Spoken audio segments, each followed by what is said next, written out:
गुरुचरित्रातील 14वा अध्याय वाचण्याचे काय फायदे?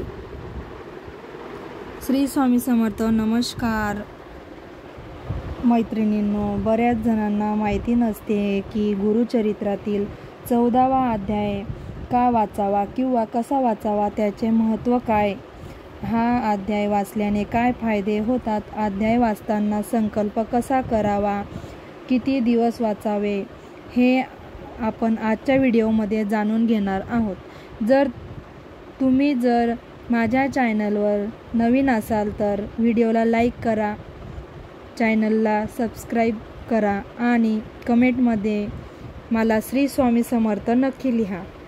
गुरुचरित्र हा ग्रंथ खूप पवित्र आहे. भाग्यवान लोकांच्या नशिबात हा ग्रंथ वाचण्याने लिहिलेले आहेत आणि त्यातील 14वा अध्याय देखील खूप पवित्र आहे. साक्षात दत्त महाराजांनी आपल्या भक्तांना अभिवचने दिलेली आहेत. हे वचन आधीही सत्य होते, आज पण सत्य आहे आणि नेहमी सत्यच राहतील. त्यामुळे हे वचन वाचल्याने आपल्या जीवनातील बदल होतो, आपल्याला हवे ते प्राप्त होते. या वाचनामध्ये साक्षात प्रभू दत्तात्रय महाराजांचा आशीर्वाद आहे. त्यामुळे ते रोज वाचल्याने आपल्या जीवनात खूप सारे बदल होतात. या अध्यायातील मंत्राचा आपल्याला घरावर किंवा घरातील व्यक्तीवर सकारात्मक परिणाम होतो आणि त्यामुळे घरातील वातावरण प्रसन्न राहते. घरात राहणाऱ्या व्यक्तींना दीर्घ आयुष्य मिळते व त्यांना नोकरीमध्ये किंवा व्यवसायामध्ये सतत प्रगती आणि यश मिळत राहते.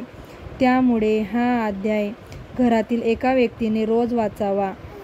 हा अध्याय आपल्या घरचे कवच असते. या अध्यायातील मंत्र सतत आपल्याला घरचे आणि घरात राहणाऱ्या व्यक्तीचे रक्षण करत असतात. या अध्यायामुळे आपण सतत महाराजांचे स्मरण करत असतो. गुरुचरित्रातील 14वा अध्याय आपण जेव्हा रोज नित्यसेवा करतो त्यावेळेला वाचला पाहिजे किंवा सायंकाळी देखील वाचू शकतो. फक्त दुपारी 12 ते 12:30 या वेळेत हा अध्याय वाचायचा नाही, कारण ही वेळ दत्त महाराजांची भिक्षा मागण्याची वेळ असते. असे काही नाही की संकल्प करूनच वाचावा, पण ज्यांना संकल्प करून वाचायचे आहे त्यांनी सकाळी आपल्या उजव्या हातावर पाणी घ्यायचे आणि संकल्प करायचा की मी इतक्या दिवस या अध्यायाचे वाचन करणार आहे, माझे अमुक काम आहे असे सांगून या अध्यायाला सुरुवात करायची आहे. पण शक्यतोवर संकल्प न करता हा अध्याय रोज नित्यसेवेसारखाच वाचावा, कारण बऱ्याच स्त्रिया देखील या अध्यायाचे वाचन करत असतात. एखाद्या वेळेला वाचायची इच्छा नाही झाली किंवा खूप थकल्यासारखे वाटत असेल तर अशा वेळेला देखील हा अध्याय वाचणं टाळायचा आहे. त्यामुळे शक्यतोवर संकल्प करू नये. हा अध्याय मन प्रसन्न ठेवूनच वाचायचा आहे, तेव्हाच आपल्याला त्याचे फळ मिळणार आहे. हा अध्याय वाचल्याने कोणाकोणाला फळ मिळालं आहे किंवा छान अनुभव आलेला आहे, मला कमेंट करून नक्की सांगा.